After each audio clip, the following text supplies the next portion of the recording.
Good morning children.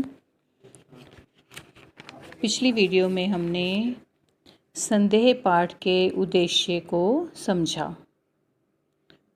तो आज हम पेज नंबर 42 संदेह कहानी की रीडिंग करेंगे और संदेह पाठ को समझेंगे। तो आइए पाठ आरंभ करते हैं। राम निहाल अपना बिखरा हुआ सामान बांधने में लगा। जंगले में धूप आकर उसके छोटे से शीशे पर तड़प रही थी। राम निहाल जो श्यामा के यहाँ किराए पर रहता है और उसके यहाँ काम करता है, वह अपना बिखरे हुए सामान को समेट रहा था, बांध रहा था। जंगले में धूप आकर, जंगला होता है जालीदार खिड़की, जंगले में धूप आकर उसके कमरे में रखे हुए छोटे से शीशे पर पड़ रही थी। अपना उज्जवल आलोक खंड व छोटा सा दर्पण बुद्ध की सुंदर प्रतिमा को अर्पण कर रहा था। अब जो रोशनी, जो जंगले से धूप की रोशनी, धूप की चमक जो है वो शीशे पर पड़ रही थी और उसके बाद वह पवित्र ज्योतिपुंज प्रकाश का जो हिस्सा है वह छोटे से दर्पण से होकर महात्मा बुद्ध की सुंदर मूर्ति को अर्पित हो रहा था, उसके ऊपर पड़ रहा था। किंतु प्रतिमा, लेकिन वह मूर्ति जो थी वो ध्यान मगन बैठी थी, ध्यान में मगन थी। उसकी आंखें धूप से चौंधियाती ना थी। उस मूर्ति की आंखों पर उस धूप का कोई असर नहीं हो रहा था। जैसे हम व्यक्ति अगर धूप में जाते हैं तो हमारी आंखें जो हैं वो चौंधिया जाती हैं, कभी हम बंद करते हैं, कभी खोलते हैं, लेकिन वह एक मूर्ति थी तो मूर्ति के ऊपर उस धूप का कोई असर नहीं हो रहा था, कोई प्रभाव नहीं था। प्रतिमा का शांत, प्रतिमा अर्थात मूर्ति का शांत गंभीर मुख मतलब जिसके ऊपर सोच विचार में डूबा हुआ, वह सोच विचार में डूबा हुआ मुंह और भी प्रसन्न हो रहा था। उस रोशनी से वो और भी अधिक चमक रहा था। किंतु राम निहाल उधर देखता ना था। राम निहाल जो था वह उधर नहीं देख रहा था, उसका ध्यान बिल्कुल उधर नहीं था, क्योंकि वह तो अपने दुख में, शोक में डूबा हुआ था। उसके हाथों में था कागज़ों का बंडल, उसके हाथों में कागज़ों का एक पुलिंदा था जिसे वह संदूक का अर्थ है बॉक्स में, संदूक में रखने से पहले खोलना चाहता था। पढ़ने की इच्छा थी, फिर भी ना जाने क्यों वह हिचकिचा रहा था, संकोच कर रहा था और अपने को मना कर रहा था, जैसे किसी भयानक वस्तु से बचने के लिए कोई बालक को रोकता है। वह उन पत्रों को पढ़ना चाहता था, उन कागज़ों को पढ़ना चाहता था, परंतु उन्हें खोलने से वो डर रहा था। जिस प्रकार यदि किसी भयानक वस्तु के पास कोई बच्चा जा रहा होता है, बालक जाता है, तो उसको हम रोकते हैं कि उसने उसके पास नहीं जाना। बंडल तो रख दिया, पर दूसरा बड़ा सा लिफाफा अर्थात जो उसके हाथ में एक दूसरा लिफाफा था, एनवेलप, वो उसने खोल ही डाला। एक चित्र उसके हाथ में था और आंखों में आंसू थे। उसके हाथों में अब एक चित्र आ गया था और उसकी आंखों से आंसू बह रहे थे। कमरे में अब 2 प्रतिमाएं थीं। एक प्रतिमा तो महात्मा बुद्ध की और दूसरी प्रतिमा, यहाँ बोला गया है राम निहाल को, क्योंकि राम निहाल जो उसके आसपास जो घट रहा था उससे बिल्कुल अनजान था और वो प्रतिमा के समान बैठा था, लग रहा था। बुद्ध देव अपनी विराग महिमा में निमग्न, महात्मा बुद्ध जो थे वो अपनी उदासीन महिमा में डूबे हुए थे। निमग्न मैंने डूबे हुए। राम निहाल राग शैल सा अचल, वे बिल्कुल पर्वत के समान स्थिर, जैसे कोई स्थिर हो जाता है, जिसमें से हृदय का द्रव आंसुओं की निर्झरी बनकर धीरे धीरे बह रहा था और उसके मन का जो दुख था वो उसकी आंखों से आंसू बनकर झरने के रूप में बह रहा था। जैसे झरना बहता है वैसे ही उसके आंसू जो थे वो उसके दुखी मन के आंसू बह रहे थे। किशोरी ने आकर हल्ला मचा दिया। किशोरी एक लड़की है जो श्यामा के यहाँ रहती है, उसने आकर शोर मचा दिया। भाभी, अरे भाभी, देखा नहीं तूने ना, निहाल बाबू रो रहे हैं, अरे तू चल भी। श्यामा वहाँ आकर खड़ी हो गई। वह निहाल के कमरे में आकर खड़ी हो गई। उसके आने पर भी राम निहाल उसी भाव में विस्मृत मैंने भूला हुआ, उसको सब कुछ आसपास से वो भूला हुआ कि आसपास क्या हो रहा है उसको कुछ पता नहीं था। वह डूबा हुआ था अपने शोक में, दुख में, अपनी करुणा धारा बहा रहा था, रो रहा था। श्यामा ने कहा, निहाल बाबू। निहाल ने आंखें खोलकर कहा, क्या है? निहाल को पता नहीं था। उसने थोड़ा सा रोष भरे स्वर में कहा, क्या है? और जब उसने देखा तो उसे पता चला कि श्यामा खड़ी है, तो बोला, अरे मुझे क्षमा कीजिए। फिर वह आंसू पोंछने लगा। बात क्या है? कुछ सुनो भी। तुम क्यों जाने के समय ऐसे दुखी हो रहे हो? क्या हम लोगों से कुछ अपराध हुआ है? क्या हमसे कोई गलती हो रही है? अब तुम जा रहे हो यहाँ से, लेकिन तुम जाने के समय इतना दुखी और परेशान क्यों हो रहे हो? ऐसे क्यों रो रहे हो? क्या हम लोगों से कोई गलती हो गई है जिसके कारण तुम परेशान हो?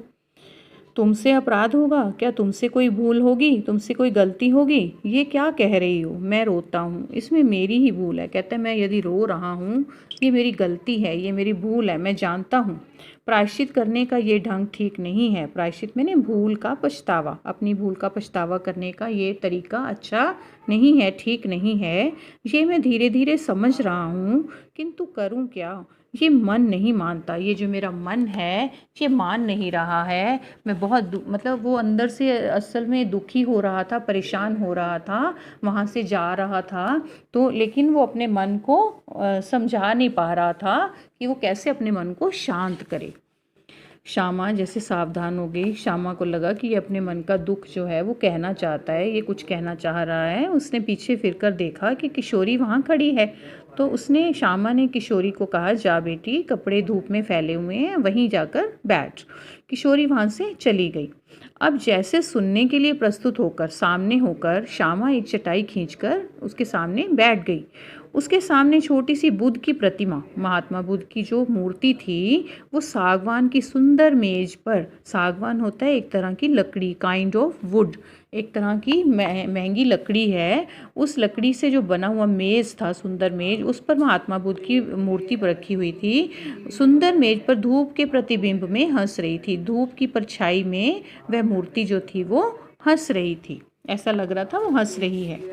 राम निहाल कहने लगा, श्यामा, तुम्हारा कठोर व्रत, वैधव्य का आदर्श देखकर मेरे हृदय में विश्वास हुआ कि मनुष्य अपनी वासनाओं का दमन कर सकता है। राम निहाल ने अब कहना शुरू किया कि श्यामा, तुम्हारा जो कठोर, इतनी कठोरता का से तुम अपने पतिव्रता धर्म का पालन कर रही हो, अपने विधवापन का पालन कर रही हो, जो अपने विधवापन का पालन कर रही हो, उसका आदर्श देखकर, उसका जो एक आइडल तुमने मेरे सामने प्रस्तुत किया है, मेरे हृदय में विश्वास हो गया है कि मनुष्य यदि चाहे तो वह अपनी सभी बुराइयों को, अपनी मन की इच्छाओं को वह मार सकता है, दमन कर सकता है, मतलब मार सकता है। किंतु तुम्हारा अवलंब, तुम्हारा सहारा बहुत मजबूत है। तुम अपने सहारे को बहुत मजबूत बनाए हुए हो और अपने जीवन को बहुत अच्छी तरह से, दृढ़ता से पालन करते हुए तुम जी रही हो।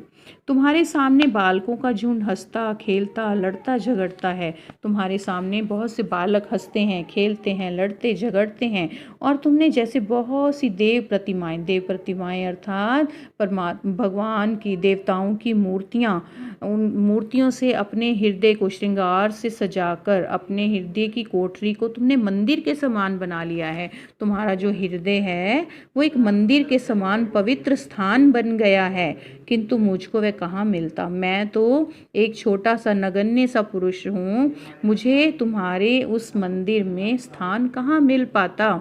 भारत के भिन्न भिन्न प्रदेशों में, भारत के अलग अलग प्रदेशों में छोटा मोटा व्यवसाय काम करके नौकरी और पेट पालने की सुविधाओं को खोजता हुआ, मैं नौकरी को खोजता हुआ और अपने पेट पालने के लिए आराम को खोजता हुआ, सुविधाओं को खोजता हुआ जब तुम्हारे घर में मैं आया, तो मुझे विश्वास हुआ कि मैंने घर को पा लिया है। मुझे ऐसा लगा जैसे मैंने अपने घर में ही स्थान पा लिया है। मुझे अपने घर जैसा लगा तुम्हारे घर में रहकर। मैं जब से संसार को जानने लगा, जब से मैं इस संसार को जानने लगा, जब से मैंने होश संभाला है, तभी से मैं गृहहीन था। मेरे पास घर नहीं था। उसके माता पिता हो सकता है कि बहुत पहले इस दुनिया से चल बसे हों, उसके पास उसका घर नहीं था, कोई और घर का मेंबर नहीं था। मेरा संदूक अर्थात बॉक्स, और ये थोड़ा सा सामान जो मेरे उत्तराधिकार का अंश था, मेरे पास विरासत में केवल ये मेरा संदूक और ये थोड़ा सा सामान था। और अपनी पीठ पर लादे हुए मैं घूमता है, मैं अपने पीठ पर लाद कर इसको घूमता है रहा। ठीक उसी तरह जैसे कि कंजर एक जाति का नाम है। कंजर होता है एक छोटी जाति के लोग हैं जो खानाबदोश लोग, जो अपनी गृहस्थी मतलब अपने घर का सारा सामान, जो उनको ज़रूरतों का सामान होता है, खाना पीना बनाने के लिए, और राशन का सामान हो गया, थोड़ा बहुत कपड़े हो गए, वस्त्र, और उसके अलावा बर्तन वगैरह हो गए। और वो टट्टू होता है एक जानवर है, म्यूल एक पर लादे हुए घूमता है। जिस तरह खानाबदोश लोग घूमते हैं, मैं उसी प्रकार अपना संदूक और अपना थोड़ा सा सामान लेकर यहाँ से वहाँ घूमता था, भटकता रहा था। मैं चतुर था, मैं बहुत क्लेवर था, बहुत चालाक समझता था अपने आप को, इतना चतुर जितना मनुष्य को ना होना चाहिए। कहता है मैं इतना चालाक चतुर था, क्लेवर था, जितना कि मनुष्य को नहीं होना चाहिए, क्योंकि मुझे विश्वास हो गया है कि मनुष्य अधिक चतुर बनकर, अधिक चालाक बनकर अपने को अभागा बना लेता है। अभागा अर्थात उसके अपनी किस्मत को खराब कर लेता है और भगवान की दया से वंचित हो जाता है। वह भगवान की दया से दूर हो जाता है, रह जाता है, उसको भगवान की दया जो है वो प्राप्त नहीं होती। तो मेरी महत्वाकांक्षा होता है बड़ा बनने की इच्छा। उसकी बहुत सी महत्वाकांक्षाएं थी, जैसे वो बड़ा बनना चाहता था, बहुत अधिक धन कमाना चाहता था, बहुत उन्नति करना चाहता था, तरक्की करना चाहता था, प्रगति करना चाहता था। मेरे उन्नतिशील विचार, प्रगतिशील विचार मुझे बराबर दौड़ाते रहे। मैं बराबर यहाँ से वहाँ घूमता रहा, दौड़ता रहा, अच्छी नौकरी की तलाश में, पैसा कमाने की तलाश में घूमता रहा, भागता रहा। मैं अपनी कुशलता से अपने भाग्य को धोखा देता रहा। मुझे लगता था कि मैं बहुत कुशल हूँ और मैं इस तरह से अपने भाग्य को धोखा दे रहा था, अपनी किस्मत को धोखा दे रहा था। ये भी मेरा पेट भर देता था। कहता है इससे भी मुझे सेटिस्फेक्शन हो जाती थी। कभी कभी मुझे ऐसा मालूम होता कि ये दांव बैठा, कि मैं अपने आप पर विजयी हुआ। कई बार ऐसा भी लगा मुझे बहुत बार कि जब कोई काम मेरा हो जाता था तो मुझे लगता था कि मैं बहुत विजयी हो गया हूँ, जीत गया हूँ, मैंने जीत हासिल कर ली है और मैं सुखी होकर, संतुष्ट होकर, सेटिस्फाइड होकर चैन से संसार के एक कोने में बैठ जाऊंगा। किंतु ऐसा सोचना मेरी वह मृचिका थी। कहता है ऐसी सोच मेरी जो थी वो मेरा भ्रम था, मेरा एक स्वप्न था जो कभी यथार्थ नहीं हो सकता था, जो कभी सच नहीं हो सकता था। वो एक केवल छलावा था। मेरा ऐसा सोचना, मेरी ऐसी सोच केवल एक छलावा था, जो कि जैसे मिराज होता है, मिराज जो तृष्णा, ऐसी तृष्णा जो कभी भी संभव नहीं हो सकती। जैसे कि पानी हमें दूर से दिखाई देता है लेकिन पास जाओ तो वहाँ पानी नहीं होता, इसी प्रकार वो मेरी एक तृष्णा थी जो कभी भी पूरी नहीं हो सकती थी। मुझे लगता था कि मैं सेटिस्फाइड हो गया हूँ, मैं जीत गया हूँ, परंतु ऐसा कभी भी नहीं हुआ। तो मेरी ये चाह जो थी वो पूरी नहीं हो पाई थी। मैं अब तक जिनके यहाँ नौकरी करता रहा वे लोग बड़े ही सुशिक्षित और सज्जन हैं। जहाँ भी मैंने नौकरी की है वे बड़े ही पढ़े लिखे और जेंटलमैन, सज्जन लोग हैं। मुझे मानते भी बहुत हैं, मेरी बात बहुत मानते थे, मेरी बहुत आदर करते थे। परंतु तुम्हारे यहाँ घर का सा सुख है। जब मैं तुम्हारे यहाँ आया तो मुझे अपने घर के समान सुख मिला। मुझे ऐसा लगा जैसा सुख मुझे अपने घर में मिलना चाहिए था वैसा ही सुख मुझे तुम्हारे यहाँ रहकर मिल रहा है। किंतु ये सब मुझे छोड़ना पड़ेगा ही। कहता है ये सब तो मुझे छोड़ना पड़ेगा। इसलिए मुझे उसे दुख हो रहा था श्यामा का घर छोड़ते हुए। इतनी बात कहकर रामनिहाल चुप हो गया। तो इसके यहाँ हमने पेज नंबर 43 तक पढ़ा है। अब इसके बाद वाला हम नेक्स्ट वीडियो में पढ़ेंगे। धन्यवाद।